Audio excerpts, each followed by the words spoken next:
संजय राऊत यांचा चांगलाच समाचार घेत राऊत हा तिकीट विकणारा माणूस आहे।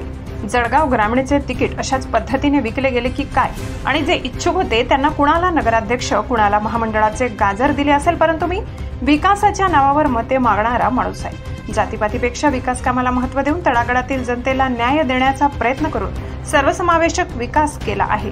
राजकारणातला माझा बाप एकच, तो म्हणजे बाळासाहेब ठाकरे असून धनुष्यबाण माझी आण बाण आणि शान आहे। यांच्यासारखा गांडू धंदा मी करत नाही अशा शब्दात संजय राऊत यांची खिल्ली उडविली। हे जळगाव शहराचे पार्सल आता जळगाव ग्रामीण मधून हद्दपार करून धनुष्यबाणाला मतदान करून आपली मतपेटही नाशिरबादचे विकासाचे भविष्य घडविणारी असून नाशिरबादचा चेहरा मोहरा बदलवून संपूर्ण कायापालट करणारच अशी ग्वाही मंत्री गुलाबराव पाटील यांनी नाशिराबाद येथील सभेत दिली।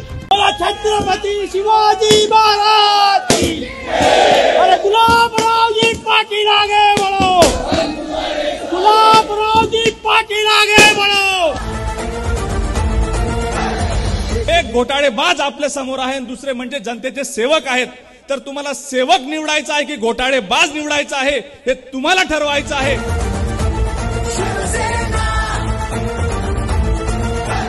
एकजूट एक संघ वचनाला कटिबद्ध खडकू राष्ट्र बलशाली घेऊन विचार आली शिवसेना शिवसेना आली। पाहुणे या नाशिराबाद मध्ये इतका भरघोस निधी दिला की त्याची यादी वाचता वाचता 10 वाजून जातील, परंतु ती यादी संपणार नाही इतका निधी भाऊंनी या नाशिराबादला दिलेला आहे।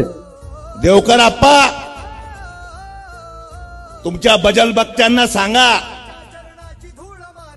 या गुलाबराव पाटलांनी जर ठरवलं असतं तर गुलाबराव देवकर निवडणूक लढले नसते। ही मी माझ्या आईची शपथ घेऊन सांगतो। अधिकारी सांगत होते, वकील सांगत होते की तुम्ही ऑब्जेक्शन घ्या। हा मेलेल्या आईचा मर्द मुलगा आहे, याने ऑब्जेक्शन नाही घेतलं। शेवटी माणूस श्रीमंत जो असतो असलम भाई, वो कार्यकर्ता पे श्रीमंत होता है। जिसके पास अच्छे कार्यकर्ते होते हैं वही आदमी मालदार होता है। कालच्या दिवशी संजय राऊत माझ्यावर बोलून गेले, तो माझा माल आहे, प्युअर माल आहे तो। हा, माझा जीवनातला बाप आहे रघुनाथ चतुर आणि माझ्या राजकारणातला बाप आहे बाळासाहेब ठाकरे। तुझे बाप सांगू कोण कोण आहे? तुझे पहिले बाप होते अटल बिहारी वाजपेयी, नंतर तुझे बाप झाले राजीव गांधी, नंतर तुझे बाप झाले बाळासाहेब ठाकरे आणि नंतर तुझा शेवटचा बाप आता आहे उद्धव ठाकरे। राष्ट्रवादीमध्ये भी गेले, शरद पवार झाले ना, आता उद्धव ठाकरे। 4 बाप आहे, माझा तर एकच आहे। उपकेंद्र जाऊन बघा, फायर फायटरची गाडी आम्ही गावात दिली आहे, गावागावाचे रस्ते मंजूर आहे, पाण्याचे मंजूर आहे, समाज मंदिर मंजूर आहे, कब्रस्तान मंजूर आहे। असं कुठलं काम नाही की ते नशिराबाद करता मंजूर करण्याकरता मी प्रयत्न केलेले नाही। त्यामुळे नशिराबाद हे गाव मला माहिती आहे, ज्याला उचलतं त्याला उचलतं, ज्याला पटकतं त्याला पटकतं।